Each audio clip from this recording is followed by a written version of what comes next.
Panguva ino pari kunokokodzera mu the ruling party ZANU-PF runokonzi ndo bato guru remunyika yeZimbabwe rinokonzi rakanga ririko kubva makare makare. Panguva ino kunokonzi bato iri rinokumburaisa nevanhu vakarwa hondo nevamwe manyumu members vasina kuzorwa hondo, but panguva ino tinoona kuti dating back to the history of ZANU-PF on multiple occasions kunoonekwa kunzi there are some ZNA members vakadhinaya even vana Tsvangirai kuti vahold makey positions kana kupresident munyika nda kwekuti havana kurwa hondo. Ndisandabira mashoko auya panapa achibvunzwa these same ZANU-PF members panguva ino pari kuonekwa kunzi kuda kwechitagurei is now being elevated to the most influential position aiwa iri kususpectwa nevanhu vekunzi president. Panguva ino zvarisa maspeculations. Ndisandabira mashoko abuda nyoko panguva ino ribva subscribe like on the bell icon.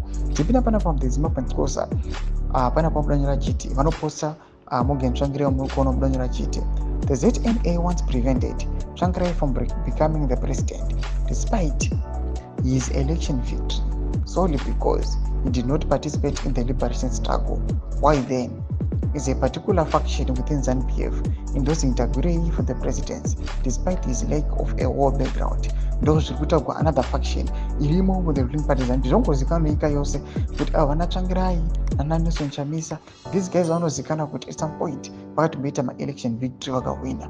Vana kuda kuti ma-big fisher emuZANU-PF aiti aiwa hatingatongoine vafana vechidiki.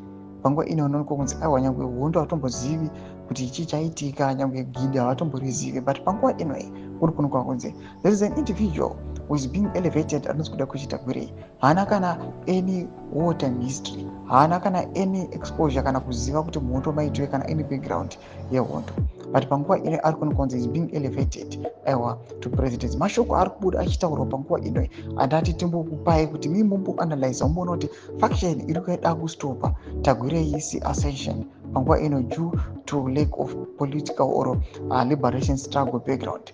Panguva ino vari kumira. Do you think this point is going to hold water? Do you think vachava successful kuzomisa Tagurei nokuda kwokuti aiwa haana kuparticipate in the liberation struggle?